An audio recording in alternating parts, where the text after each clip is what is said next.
When news breaks, we are already there. Welcome to Ptv2 Zambia, the channel that never sleeps. From community stories in your backyard to national headlines shaping the country and sports and international updates that keep you ahead, we bring it all to your screen. 24/7 news, fast, reliable, unmatched. Catch us on Topstar, channel 110. Watch live on Facebook, Ptv2 Zambia. Prime TV2 Zambia, your window to the nation, your gateway to the world. Early in the morning, fire on the stove, love in a pie, that's the life we know. From the fields to the table, every bite it shows. Primarily me, the taste of home. Primarily me, the taste of home. Primarily me, the taste of home. Mama in the kitchen, we never eat alone. Primarily me, the taste of home. Primarily meal, pure, proudly Zambian, the taste of home.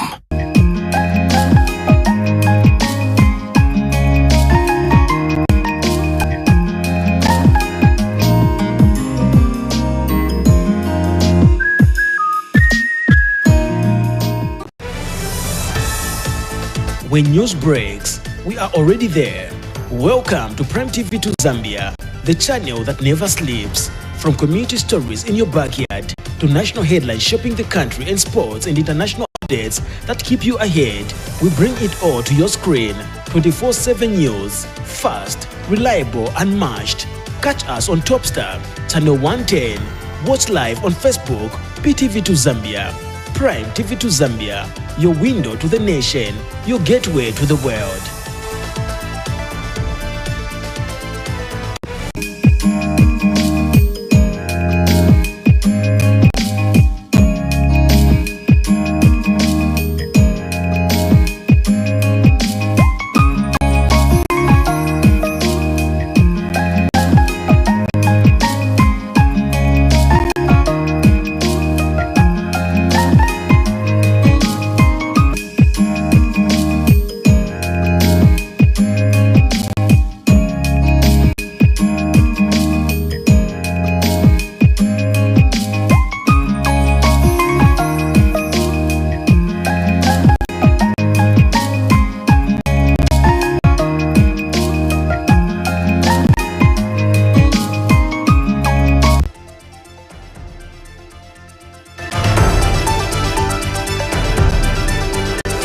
And also streaming on our Facebook page, which is Ptv2 Zambia.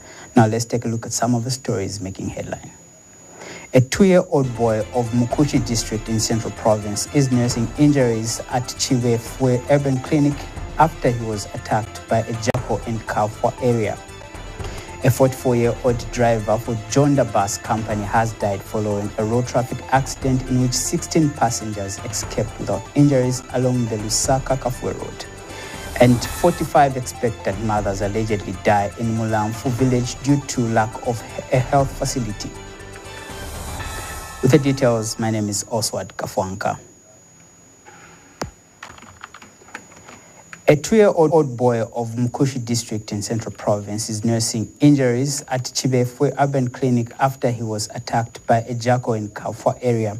The incident occurred on Sunday, 25th January 2026 as the child was following his mother to the crop field from home where he had been left in the care of his grandmother. Joseph Siambihi has details in the following report.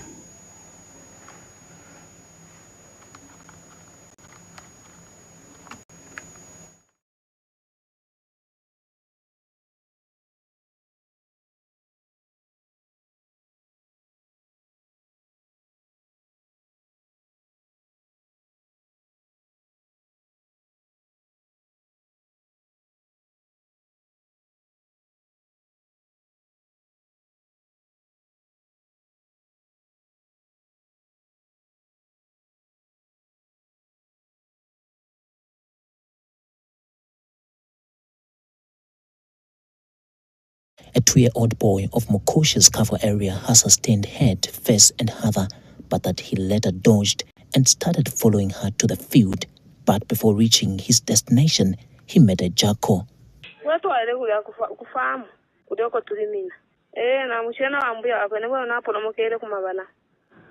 Confirmed that members of the public saved the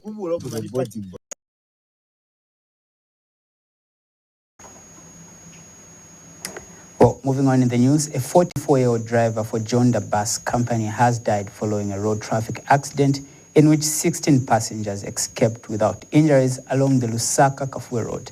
The incident occurred around 04 hours near Apex Filling Station in the Mapepe area, and the deceased has been identified as Brian Banda. Now, Zambia Police spokesperson Godfrey Chilavi says the accident involved a Scania Marco Polo public service bus, registration number AJF 4615ZM, and a Dongfang truck and trailer registration number BLC 5152ZM, driven by 34-year-old Joseph Mwenda of Mamba District. Mr. Chilavi says preliminary investigations indicate that the bus was heading towards Kafue when the truck, which was joining the main road, failed to give way, resulting in a collision.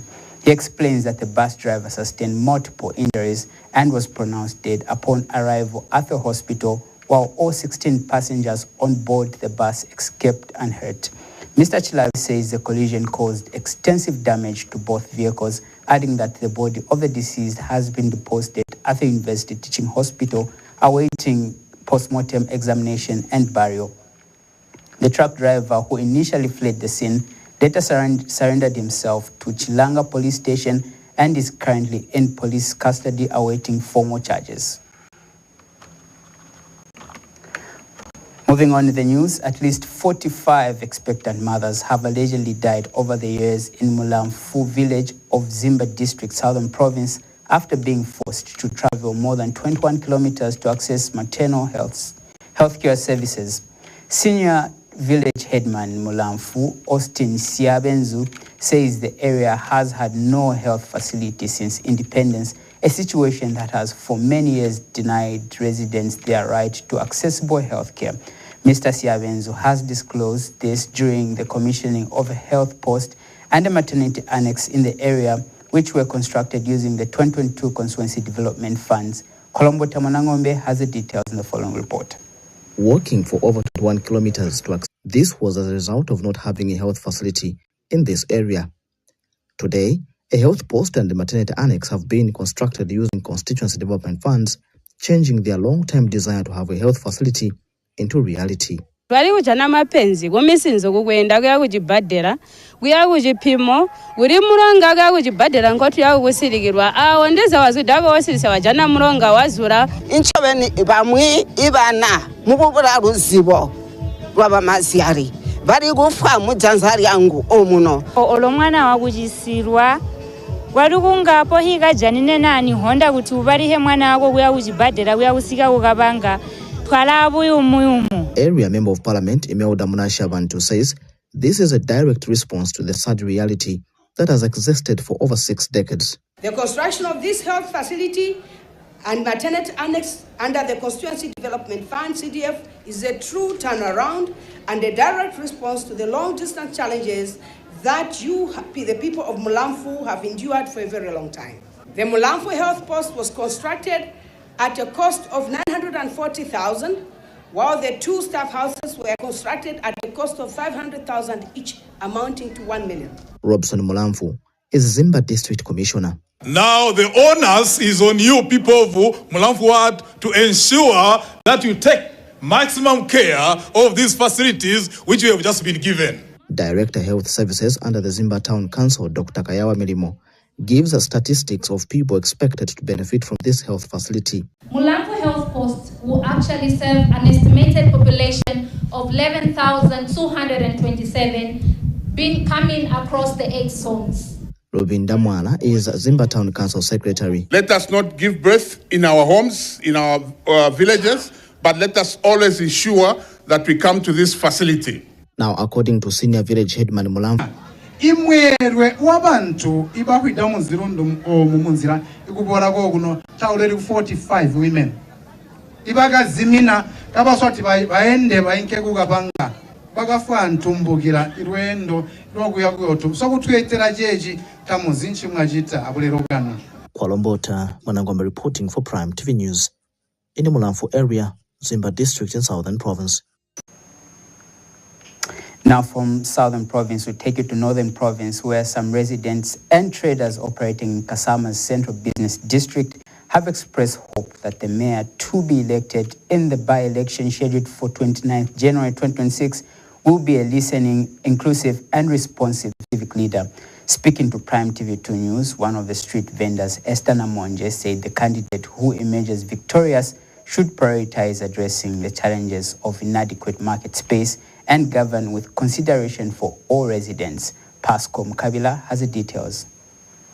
With only a day remaining before polling day, vendors trading in Kasama Central Business District Zambia tulefa wakati bombereko ifata twakwata okwakwe mo tusungira abana banshiwa nga bapita wakatuleke fefine tureshtisha noti Ptv2 Zambia cyangwa tatu akamitanze pa musebo mukarashtisha rero nga bapita ba meya ebana mbwana no kututanze ati mu musebo mwabe muri fiko barenyera mu drainage fo bakurupa no tuperere fo tundanyera mu drainage. Several vendors say they are forced to trade on the streets because the existing markets are already congested, and Monje alleges that she was once beaten by council officers during an operation. She says she now hopes the new mayor will become a strong voice for vendors who have nowhere else to operate from.